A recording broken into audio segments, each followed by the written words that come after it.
ਪਾਤਾਲਾ ਪਾਤਾਲ ਲਖ, ਆਗਾਸਾ ਆਗਾਸ।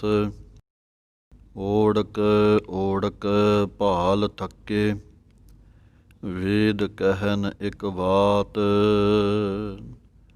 ਵਾਹਿਗੁਰੂ ਜੀ ਕਾ ਖਾਲਸਾ, ਵਾਹਿਗੁਰੂ ਜੀ ਕੀ ਫਤਿਹ। ਪੌੜੀ ਆਰੰਭ ਹੋਈ ਹੈ। ਪਾਤਾਲਾ ਪਾਤਾਲ ਲਖ। ਤਿੰਨ ਗੱਲਾਂ ਧਿਆਨ ਰੱਖਣੀਆਂ ਹਨ ਇਸ ਪੰਕਤੀ ਦੇ ਵਿੱਚ। ਪਹਿਲਾ, ਪੱਪੇ ਕੰਨਾ, ਤੱਤੇ ਕੰਨਾ, ਲੱਲੇ ਕੰਨਾ। ਇਹਨਾਂ ਤਿੰਨਾਂ ਕੰਨਿਆਂ ਨੂੰ ਬੋਲਣਾ ਹੈ। ਕਈ ਪਤਾਲਾ ਕਹਿੰਦੇ ਹਨ, ਪਤਾਲਾ ਪਤਾਲ। ਪਾਤਾਲਾ ਪਾਤਾਲ ਲਖ, ਇਸ ਤਰ੍ਹਾਂ ਬੋਲਣਾ ਹੈ ਕੰਨਿਆਂ ਦੇ ਨਾਲ। ਅਤੇ ਦੂਸਰਾ, ਲੱਖ ਪਾਠ ਜੋ ਹੈ ਅੱਧਕ ਲਗਾ ਕੇ ਬੋਲਣਾ ਹੈ ਲੱਖ। ਤੀਸਰਾ ਇਹ ਹੈ ਲੱਖ ਦੇ ਉੱਤੇ ਹੀ ਵਿਸਰਾਮ ਹੈ। ਆਮ ਹੀ ਜਦੋਂ ਕਈ ਪੜ੍ਹਦੇ ਹਨ ਪਾਤਾਲਾ ਪਾਤਾਲ ਲੱਖ ਆਗਾਸਾ ਆਗਾਸ, ਇਸ ਤਰ੍ਹਾਂ ਪੜ੍ਹ ਜਾਂਦੇ ਹਨ। ਲੇਕਿਨ ਲੱਖ ਪਾਠ ਜੋ ਹੈ ਪਾਤਾਲ ਦੇ ਨਾਲ ਹੀ ਬੋਲਣਾ ਹੈ। ਓੜਕ ਓੜਕ ਭਾਲ ਥੱਕੇ, ਵੇਦ ਕਹਿਨ ਇੱਕ ਬਾਤ। ਓੜਕ ਪਾਠ ਨੂੰ ਊੜਾ ਖੁੱਲ੍ਹਾ ਹੈ ਉੱਪਰੋਂ। ਓੜਕ ਓੜਕ ਭਾਲ ਥੱਕੇ, ਇੱਥੇ ਵਿਸਰਾਮ ਹੈ। ਸਹਿਸ 18 ਕਹਿਨ ਕਤੇਬਾ, ਅਸਲੂ ਇੱਕ ਧਾਤ। ਸਹਿਸ ਪਾਠ ਪੜ੍ਹਨਾ ਹੈ। 18 ਹੈ, ਇਹਨੂੰ 18 ਨਹੀਂ ਕਹਿ ਦੇਣਾ। ਕਹਿਨ ਕਤੇਬਾ, ਇੱਥੇ ਵਿਸਰਾਮ ਹੈ। ਪਾਠ ਹੈ ਅਸਲੂ, ਇਹਨੂੰ ਅਸੂਲੂ ਨਹੀਂ ਕਹਿਣਾ ਜਾਂ ਅਸੱਲੂ ਨਹੀਂ ਕਹਿਣਾ। ਅਸਲੂ ਪਾਠ ਹੈ। ਅਸਲੂ ਇੱਕ ਧਾਤ, ਥੋੜ੍ਹਾ ਜਿਹਾ ਡੈਸ਼ ਦੇ ਕੇ ਧਾਤ ਬੋਲਣਾ ਹੈ ਵੱਖਰਾ। ਲੇਖਾ ਹੋਏ ਤਾਂ ਲਿਖੀਐ, ਲੇਖੈ ਹੋਏ ਵਿਨਾਸ਼। ਲਿਖੀਐ ਪਾਠ ਦੇ ਉੱਤੇ ਵਿਸਰਾਮ ਹੈ। ਪਾਠ ਹੈ ਲੇਖੈ, ਖੱਖੇ ਦੇ ਦਲਾਈਆਂ ਹਨ। ਬੋਲਣ ਲੱਗਿਆਂ ਲੇਖੇ ਨਹੀਂ ਕਹਿ ਦੇਣਾ, ਦੋਵੇਂ ਦਲਾਈਆਂ ਦੀ ਆਵਾਜ਼ ਆਉਣੀ ਚਾਹੀਦੀ ਹੈ ਲੇਖੈ। ਅਤੇ ਵਿਨਾਸ਼ ਪਾਠ ਹੈ ਅਣਾਣੇ ਦੇ ਨਾਲ, ਇਹਨੂੰ ਵਿਨਾਸ਼ ਨੰਨਾ ਲਾ ਕੇ ਨਹੀਂ ਬੋਲਣਾ, ਅਣਾਣੇ ਦੀ ਆਵਾਜ਼ ਹੀ ਕੱਢਣੀ ਹੈ। ਨਾਨਕ ਵੱਡਾ ਆਖੀਐ, ਆਪੇ ਜਾਣੈ ਆਪ। ਵੱਡਾ ਪਾਠ ਜੋ ਹੈ ਡੱਡੇ ਦੇ ਨਾਲ ਬੋਲਣਾ ਹੈ, ਇਹਨੂੰ ਭਾਰਾ ਕਰਕੇ ਢੱਡੇ ਦੀ ਆਵਾਜ਼ ਨਹੀਂ ਕੱਢ ਦੇਣੀ ਵੱਡਾ, ਇਹ ਗਲਤ ਹੈ। ਸ਼ੁੱਧ ਪਾਠ ਵੱਡਾ ਹੈ। ਆਖੀਐ ਦੇ ਉੱਤੇ ਵਿਸਰਾਮ ਹੈ। ਅਗਲੀ ਪੌੜੀ ਹੈ ਸਾਲਾਹੀ ਸਾਲਾਹੇ, ਏਤੀ ਸੁਰਤ ਨਾ ਪਾਈਆ। ਸੋ ਇੱਥੇ ਵੀ ਧਿਆਨ ਰੱਖਣਾ ਹੈ ਕੰਨਿਆਂ ਦਾ। ਸਲਾਹੀ ਸਲਾਹੇ ਨਹੀਂ ਕਹਿਣਾ, ਸਾਲਾਹੀ ਸਾਲਾਹੇ, ਕੰਨਿਆਂ ਦੀ ਆਵਾਜ਼ ਦੇ ਕੇ ਬੋਲਣਾ ਹੈ ਅਤੇ ਇੱਥੇ ਹੀ ਵਿਸਰਾਮ ਹੈ। ਫਿਰ ਬਾਕੀ ਪੰਕਤੀ ਬੋਲਣੀ ਹੈ ਏਤੀ ਸੁਰਤ ਨਾ ਪਾਈਆ। ਨਦੀਆ ਅਤੈ ਵਾਹ, ਪਵਹਿ ਸਮੁੰਦ ਨਾ ਜਾਣੀਐ। ਸੋ ਇਹਦੇ ਵਿੱਚ ਵੀ ਧਿਆਨ ਰੱਖਣਾ ਹੈ। ਪਾਠ ਹੈ ਅਤੈ, ਇਹ ਪਾਠ ਪੋਲਾ ਪੜ੍ਹਨਾ ਹੈ। ਵਾਹ, ਵਾਵੇ ਦੇ ਕੰਨੇ ਨੂੰ ਲੰਮਾ ਬੋਲ ਕੇ ਹਾਹਾ ਮੁਕਤਾ ਬੋਲਣਾ ਹੈ, ਇਹਨੂੰ ਵਾਹਾ ਨਹੀਂ ਕਹਿ ਦੇਣਾ, ਹਾਹੇ ਨੂੰ ਕੰਨਾ ਨਹੀਂ ਲਾਉਣਾ। ਵਾਹ, ਇੱਥੇ ਵਿਸਰਾਮ ਹੈ। ਪਵਹਿ ਸਮੁੰਦ, ਸੱਸਾ ਮੁਕਤਾ ਹੀ ਬੋਲਣਾ ਹੈ, ਮੁੰਦ ਪਾਠ ਬੋਲਣਾ ਹੈ ਸਮੁੰਦ। ਕਈ ਸਮੁੰਦ ਬੋਲਦੇ ਹਨ, ਸੱਸੇ ਨੂੰ ਵੀ ਔਂਕੜ ਲਾ ਦਿੰਦੇ ਹਨ। ਸਮੁੰਦ ਪਾਠ ਦੇ ਉੱਤੇ ਜਮਕ ਹੈ, ਥੋੜ੍ਹਾ ਜਿਹਾ ਰੁਕ ਕੇ। ਨੰਨਾ ਮੁਕਤਾ ਹੈ ਨਾ ਜਾਣੀਐ ਹੈ। ਸਮੁੰਦ ਸਾਹ ਸੁਲਤਾਨ, ਗਿਰਹਾ ਸੇਤੀ ਮਾਲ ਧਨ। ਸਮੁੰਦ ਸਾਹ ਸੁਲਤਾਨ, ਸਾਹ, ਇਸ ਪਾਠ ਨੂੰ ਇੱਦਾਂ ਪੜ੍ਹਨਾ ਹੈ ਜਿਵੇਂ ਪੜ੍ਹਿਆ ਸੀ ਵਾਹ ਸਾਹ, ਇਹਨੂੰ ਸਾਹਾ ਨਹੀਂ ਪੜ੍ਹ ਦੇਣਾ, ਸੁਲਤਾਨ ਦੇ ਉੱਤੇ ਹੀ ਵਿਸਰਾਮ ਹੈ। ਗਿਰਹਾ ਸੇਤੀ ਮਾਲ ਧਨ, ਇਹ ਪਾਠ ਪੋਲਾ ਪੜ੍ਹਨਾ ਹੈ। ਇਹਨੂੰ ਟਿੱਪੀ ਲਾ ਕੇ ਧਨ ਨਹੀਂ ਕਹਿਣਾ।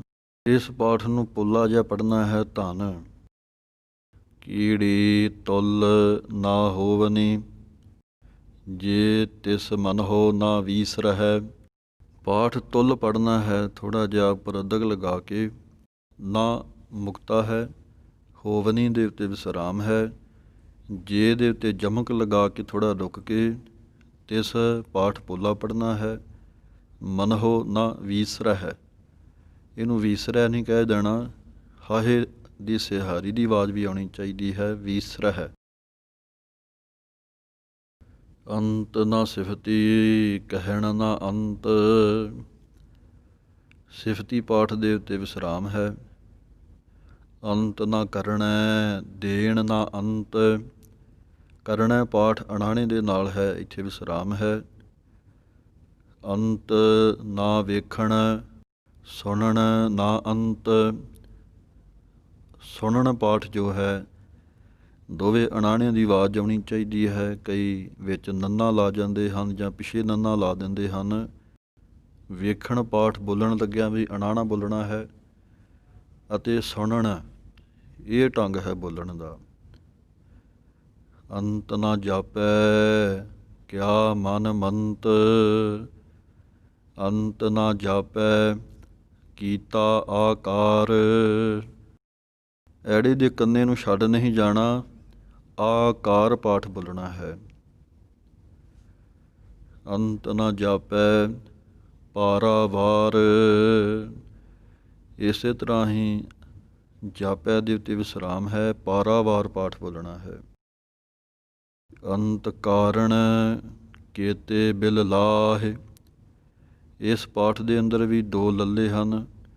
ਬਿਲ ਲਾਹੇ, ਇਹ ਧਿਆਨ ਰੱਖਣਾ ਹੈ। ਤਾ ਕੇ ਅੰਤ ਨਾ ਪਾਏ ਜਾਹੇ, ਤਾ ਪਾਠ ਨੂੰ ਅਲੱਗ ਪੜ੍ਹਨਾ ਹੈ, ਤਾਕੇ ਨਹੀਂ ਪੜ੍ਹ ਜਾਣਾ। ਤਾ ਕੇ ਅੰਤ, ਇੱਥੇ ਵਿਸਰਾਮ ਹੈ, ਅੱਗੇ ਫੇਰ ਨੰਨਾ ਮੁਕਤਾ ਹੈ। ਇਹੋ ਅੰਤ ਨਾ ਜਾਣੈ ਕੋਇ, ਅੰਤ ਦੇ ਉੱਤੇ ਵਿਸਰਾਮ ਹੈ। ਬਹੁਤਾ ਕਹੀਐ ਬਹੁਤਾ ਹੋਇ, ਵੱਡਾ ਸਾਹਿਬ ਉੱਚਾ ਥਾਉ, ਉੱਚੇ ਉੱਪਰ ਉੱਚਾ ਨਾਉ, ਉੱਚੇ ਉੱਪਰ, ਇੱਥੇ ਊੜੇ ਦੇ ਥੱਲੇ ਇੱਕ ਔਂਕੜ ਲੱਗੀ ਹੈ। ਜੇ ਦੋ ਹੁੰਦੀਆਂ ਤਾਂ ਫਿਰ ਪੜ੍ਹਨਾ ਸੀ ਊਪਰ, ਲੇਕਿਨ ਆਪਾਂ ਇਸ ਪਾਠ ਨੂੰ ਵੀ ਉੱਪਰ ਹੀ ਕਹਿ ਜਾਂਦੇ ਹਾਂ। ਧਿਆਨ ਰੱਖਣਾ ਹੈ, ਊੜੇ ਦੇ ਥੱਲੇ ਇੱਕ ਔਂਕੜ ਹੈ, ਇਸ ਨੂੰ ਪੜ੍ਹਨਾ ਹੈ ਉੱਪਰ। ਜਲਦੀ ਦੇ ਨਾਲ ਪੜ੍ਹਨਾ ਹੈ, ਊੜੇ ਦੇ ਨਾਲ ਥੋੜ੍ਹੀ ਜਿਹੀ ਅੱਧਕ ਲਗਾ ਕੇ ਉੱਪਰ ਪਾਠ ਹੈ ਕੱਸ ਕੇ। ਏ ਵੱਡ ਉੱਚਾ ਹੋਵੈ ਕੋਇ, ਏ ਵੱਡ, ਵਾਵਾ ਅਤੇ ਡੱਡੇ ਦੀ ਆਵਾਜ਼ ਵੀ ਆਉਣੀ ਚਾਹੀਦੀ ਹੈ। ਏ ਵੱਡ ਉੱਚਾ, ਇੱਥੇ ਵਿਸਰਾਮ ਹੈ। ਤਿਸ ਉੱਚੇ ਕਉ ਜਾਣੈ ਸੋਇ, ਸੋ ਧਿਆਨ ਰੱਖਣਾ ਹੈ। ਸੋਇ, ਕੋਇ, ਹੋਇ, ਜਦੋਂ ਈੜੀ ਸਿਹਾਰੀ ਆਵੇਗੀ ਇਹ ਪਾਠ ਇੱਦਾਂ ਹੋਣਗੇ। ਇਹਨੂੰ ਸੋਏ ਨਹੀਂ ਕਹਿ ਦੇਣਾ, ਈੜੀ ਦੇ ਲਾਂ ਨਹੀਂ ਲਾਉਣੀ। ਜੇ ਵੱਡ ਆਪ ਜਾਣੈ ਆਪ ਆਪ, ਇਸੇ ਤਰ੍ਹਾਂ ਜੇ ਵੱਡ ਆਪ, ਇੱਥੇ ਵਿਸਰਾਮ ਹੈ। ਨਾਨਕ ਨਦਰੀ ਕਰਮੀ ਦਾਤ, ਨਦਰੀ ਦੇ ਉੱਤੇ ਵਿਸਰਾਮ ਹੈ। ਬਹੁਤਾ ਕਰਮ ਲਿਖਿਆ ਨਾ ਜਾਇ, ਕਰਮ ਦੇ ਉੱਤੇ ਵਿਸਰਾਮ ਹੈ। ਲਿਖਿਆ ਪਾਠ ਪੋਲਾ ਪੜ੍ਹਨਾ ਹੈ। ਹੁਣ ਧਿਆਨ ਰੱਖਣਾ ਹੈ, ਨੰਨੇ ਨੂੰ ਕੰਨਾ ਫੇਰ ਆਇਆ ਹੈ, ਇਸ ਨੂੰ ਨਾ ਪਾਠ ਪੜ੍ਹਨਾ ਹੈ, ਨੰਨੇ ਦੇ ਕੰਨੇ ਦੀ ਆਵਾਜ਼ ਦੇ ਕੇ। ਵੱਡਾ ਦਾਤਾ ਤਿਲ ਨਾ ਤਮਾਇ, ਦਾਤਾ ਦੇ ਉੱਤੇ ਵਿਸਰਾਮ ਹੈ, ਤਿਲ ਵੱਖਰਾ ਬੋਲਣਾ ਹੈ, ਨੰਨਾ ਮੁਕਤਾ ਅਲੱਗ, ਤਮਾਇ ਇਸ ਤਰ੍ਹਾਂ ਪੜ੍ਹਨਾ ਹੈ। ਕੀਤੇ ਮੰਗਹਿ ਜੋਧ ਅਪਾਰ। ਮੰਗਹਿ ਪਾਠ ਦੇ ਉੱਤੇ ਵਿਸਰਾਮ ਹੈ। ਜੋਧ ਧੱਦੇ ਦੀ ਆਵਾਜ਼ ਪੜ੍ਹਨੀ ਹੈ। ਜੋਧ ਅਪਾਰ। ਕੀਤਿਆ ਗਣਤ ਨਹੀਂ ਵਿਚਾਰ। ਗਣਤ ਪਾਠ ਦੇ ਉੱਤੇ ਵਿਸਰਾਮ ਹੈ।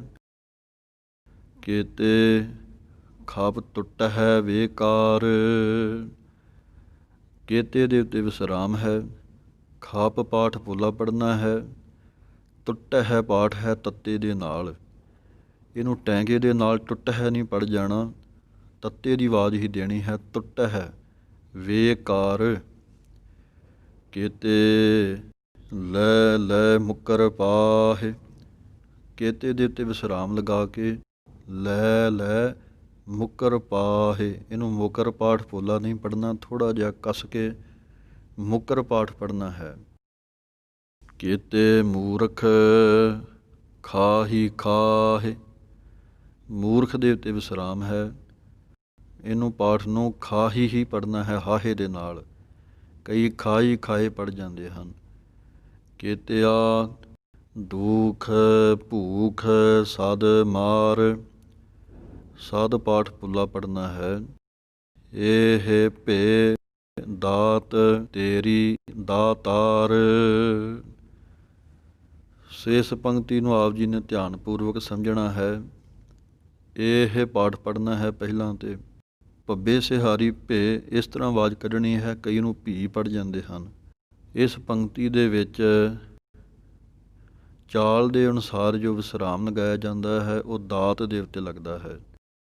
ਹੁਣ ਸੰਥਿਆ ਕਰਾਉਣ ਵਾਲੇ ਸਿੰਘ ਇਸ ਪੰਕਤੀ ਦੇ ਵਿੱਚ ਵਿਸਰਾਮ ਕਈ ਲਗਾਉਂਦੇ ਹਨ। ਇਹ ਭੇ ਕਈ ਇੱਥੇ ਲਗਾਉਂਦੇ ਹਨ, ਕਈ ਲਗਾਉਂਦੇ ਹਨ ਇਹ ਭੇ ਦਾਤ, ਅਤੇ ਕਈ ਕਰਵਾਉਂਦੇ ਹਨ ਇਹ ਭੇ ਦਾਤ ਤੇਰੀ ਦਾਤਾਰ। ਇਹ ਤਿੰਨੇ ਵਿਸਰਾਮ ਹੀ ਸਹੀ ਹਨ।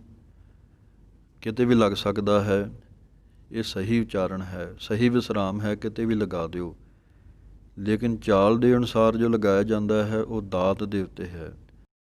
ਅਤੇ ਮੁੱਖ ਪਾਠ ਜੋ ਕਰਵਾਇਆ ਜਾਂਦਾ ਹੈ ਉਹ ਵੈਸੇ ਹੈ ਇਹ ਭੇ। ਭੇ ਦੇ ਉੱਤੇ ਰੁਕ ਕੇ ਦਾਤ ਤੇਰੀ ਦਾਤਾਰ। ਵਿਸਰਾਮ ਸਾਰੇ ਹੀ ਠੀਕ ਹਨ ਜਿੱਥੇ ਵੀ ਕੋਈ ਲਗਾਉਂਦਾ ਹੈ। ਬੰਦ ਖਲਾਸੀ ਭਾਣੈ ਹੋਏ। ਪਾਠ ਨੂੰ ਪੜ੍ਹਨਾ ਹੈ ਬੰਦ ਪੋਲਾ ਜਿਹਾ। ਇਹਨੂੰ ਬੰਦ ਕੱਸ ਕੇ ਨਹੀਂ ਬੋਲ ਦੇਣਾ। ਖਲਾਸੀ ਦੇ ਉੱਤੇ ਵਿਸਰਾਮ ਹੈ। ਹੋਰ ਆਖ ਨਾ ਸਕੈ ਕੋਈ। ਹੋਰ ਪਾਠ ਦੇ ਉੱਤੇ ਵਿਸਰਾਮ ਹੈ। ਆਖ ਨਾ ਸਕੈ ਕੋਈ, ਇਹ ਢੰਗ ਹੈ ਬੋਲਣ ਦਾ। ਜੇ ਕੋ ਖਾਇਕ ਆਖਣ ਪਾਏ। ਖਾਇਕ ਦੇ ਉੱਤੇ ਵਿਸਰਾਮ ਹੈ। ਉਹ ਜਾਣੈ ਜੇਤੀਆ ਮੋਹਿ ਖਾਏ। ਉਹ ਇਹ ਪਾਠ ਇਸ ਤਰ੍ਹਾਂ ਪੜ੍ਹਨਾ ਹੈ। ਊੜੇ ਦੇ ਉੱਪਰੋਂ ਖੁੱਲ੍ਹਾ ਹੈ ਮੂੰਹ, ਇਸ ਕਰਕੇ ਇਹਦੀ ਆਵਾਜ਼ ਜ਼ਿਆਦਾ ਦੇਣੀ ਹੈ ਉੱਪਰ ਨੂੰ। ਉਹ ਹਾਹੇ ਔਂਕੜ ਥੋੜ੍ਹੀ ਜਿਹੀ ਦੇਣੀ ਹੈ, ਲਘੂ ਮਾਤਰਾ ਹੈ। ਉਹ ਜਾਣੈ ਜੇਤੀਆ ਮੋਹਿ ਖਾਏ। ਆਪੇ ਜਾਣੈ ਆਪੇ ਦੇ। ਸੋ ਇਸ ਪੰਕਤੀ ਦੇ ਵਿੱਚ ਜਾਣੈ ਦੇ ਉੱਤੇ ਵਿਸਰਾਮ ਹੈ।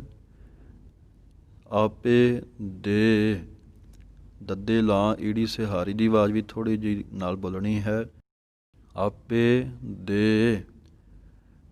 ਆਖਹਿ ਸੇ ਭੇ ਕੇਈ ਕੇ। ਜਿਸ ਨੋ ਬਖਸ਼ੇ ਸਿਫਤ ਸਾਲਾਹ। ਜਿਸ ਨੋ ਬਖਸ਼ੇ ਕੱਖੇ ਦੀ ਆਵਾਜ਼ ਆਉਣੀ ਹੈ। ਅਤੇ ਧਿਆਨ ਰੱਖਣਾ ਹੈ ਸੱਸੇ ਦੇ ਪੈਰ ਦੇ ਵਿੱਚ ਬਿੰਦੀ ਨਹੀਂ ਲਾਉਣੀ। ਕਈ ਬਖਸ਼ੇ ਕਹਿ ਦਿੰਦੇ ਹਨ। ਪਾਠ ਹੈ ਬਖਸ਼ੇ, ਇੱਥੇ ਵਿਸਰਾਮ ਹੈ। ਸਿਫਤ ਸਾਲਾਹ, ਇਸ ਤਰ੍ਹਾਂ ਸਾਲਾਹ ਪਾਠ ਪੜ੍ਹਨਾ ਹੈ। ਇਹਨੂੰ ਸਲਾਹਾ ਨਹੀਂ ਕਹਿ ਜਾਣਾ। ਨਾਨਕ ਪਾਤਸ਼ਾਹੀ ਪਾਤਸ਼ਾਹ, ਸੋ ਇਹ ਧਿਆਨ ਰੱਖਣਾ ਹੈ। ਪਾਤਸ਼ਾਹੀ ਇਸ ਤਰ੍ਹਾਂ ਬੋਲਣਾ ਹੈ। ਪਾਤਸ਼ਾਹੀ ਪਾਤਸ਼ਾਹੋ, ਸੱਸੇ ਦੇ ਪੈਰ 'ਚ ਬਿੰਦੀ ਨਹੀਂ ਲਾਉਣੀ। ਸੋ ਇਸ ਢੰਗ ਦੇ ਨਾਲ ਆਪ ਜੀ ਨੇ ਪਾਠ ਸਰਵਣ ਕੀਤਾ ਹੈ। ਵਾਹਿਗੁਰੂ ਜੀ ਕਾ ਖਾਲਸਾ, ਵਾਹਿਗੁਰੂ ਜੀ ਕੀ ਫਤਿਹ।